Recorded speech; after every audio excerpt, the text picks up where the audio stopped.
former leader, former vice president in the government, and use his position in refuge in Khartoum to now start another bloody campaign in southern Sudan to the detriment of the people who are looking to create a better life for themselves. Kenya, in its position, must stand strong. We in the National Assembly must stand strong against this new initiative to create bloodshed in southern Sudan. We will not tolerate any longer people who are living in the diaspora outside of southern Sudan, in Kenya, in Khartoum, in Addis Ababa, and elsewhere, to use these places of comfort as a launchpad for the activities and destruction of their nation and their fellow citizens. That cannot be accepted. That is wrong. And in fact, the African Union, the East African community, and the international community at large, the United Nations and others, must now put their foot down and say enough is enough, and this war must end. The entry of southern Sudan into the East African community was based on their prospects as a market, as a prospects for their development, and a prospect for East African community to grow in peace and harmony and economic trade and development. The East African community must also stand up strong and say enough is enough and issue a notice for termination of membership of southern Sudan. We must also look at sanctions targeted at those people who are involved in the fighting, who are involved in the financing, who are involved in this ethnic killings in their country. And many of those people are living in Kenya. Many of those people are living in Addis. Many of those people are living in Khartoum. And this must end immediately. We have consulted with my colleague, Honorable Kamama, and we are looking at bringing a motion jointly to the National Assembly to ensure that sanctions are targeted against those who are perpetrating warlike activities, genocide and killing, and they may no longer enjoy having their assets in our country and their children studying in our schools in relative comfort, in peace and security, and also in relative wealth and affluence, while they continue to destroy the lives of their people back in their own country. Kenya can no longer afford to have another failed state on its border.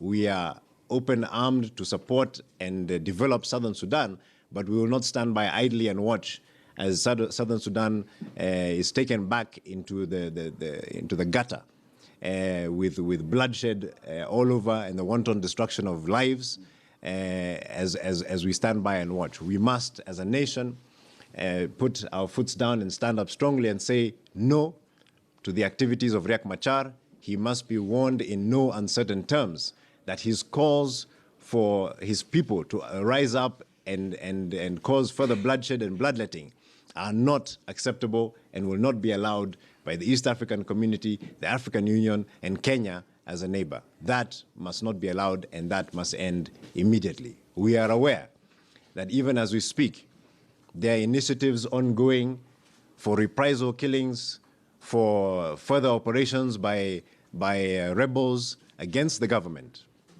And we must, as a nation, and as the East African community, and as the African Union, we must, and IGAD as well, we must support the government that is in place, the government of the day, and allow diplomatic initiatives to take place.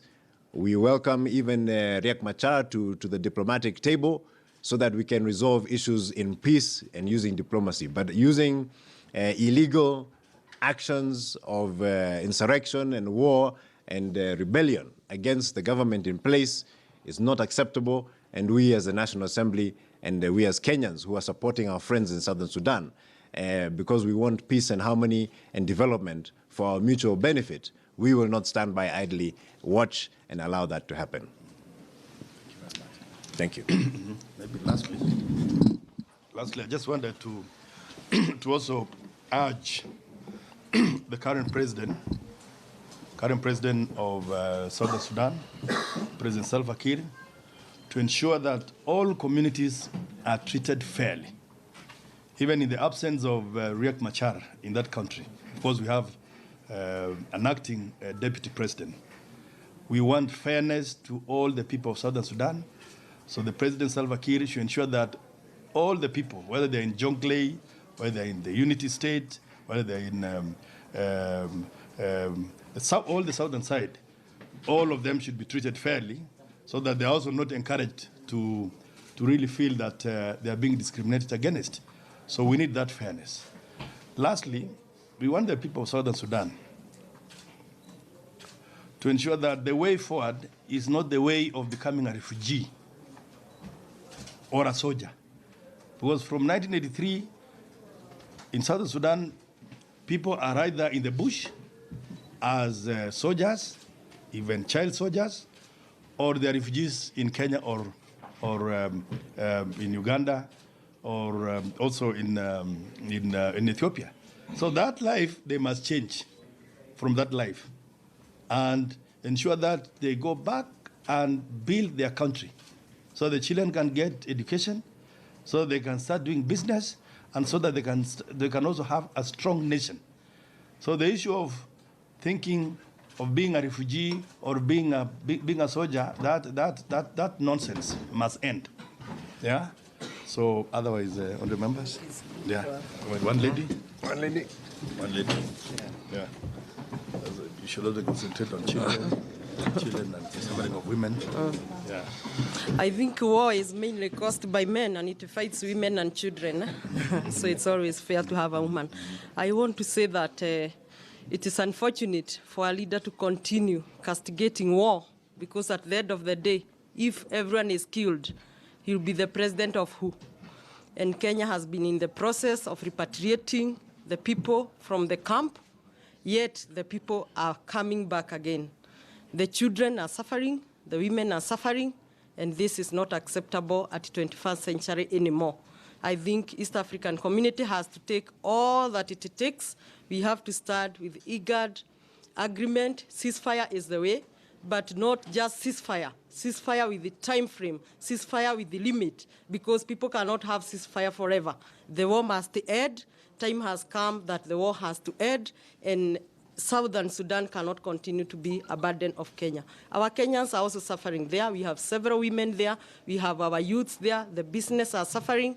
And mainly, when you think of a scenario on war, where the people have no homes, they have no food, the medical care, it is beyond thinking the face value of war. When you look at that child whose life is destroyed because tomorrow the child has no future. Tomorrow the mother has no future. So this is not acceptable. Shortly, the KEOPA is meeting the women parliamentarian from Southern Sudan, and I think we are going to speak with the strongest term possible that this Southern Sudan war has to come to an end. Okay. Good. You go. Melissa. Thank you very much. Thank you very much. You had a few questions? Swahili? Bonga Swahili. Kidogo tu. Kidogo tu. Ama nani anaweza kuongea kwa Kiswahili? Yeah, Grace. All right, so that is a joint press briefing by two committees, of course, in Parliament, talking about the crisis in South Sudan. Of course, very stern statements made there. The MPs have come out to warn Machar over the renewed violence in the country. They want Machar to actually give peace a chance. And they've said that sanctions should be considered with the leaders who are involved in the renewed fighting and the violence in that country. Remember that yesterday, South African President Jacob Zuma slammed South Sudan's rebel leader Riek Machar for calling an armed struggle against the government of his arch-rival South Sudan's President Salva Kiir. That is what has been happening. That is the chair, Asman Kamama, there, of Committee on Internal Security. Ndungu Githenji, who's also there, of course, talked about Kenya not bordering a state that has actually failed, saying that something really has to be done.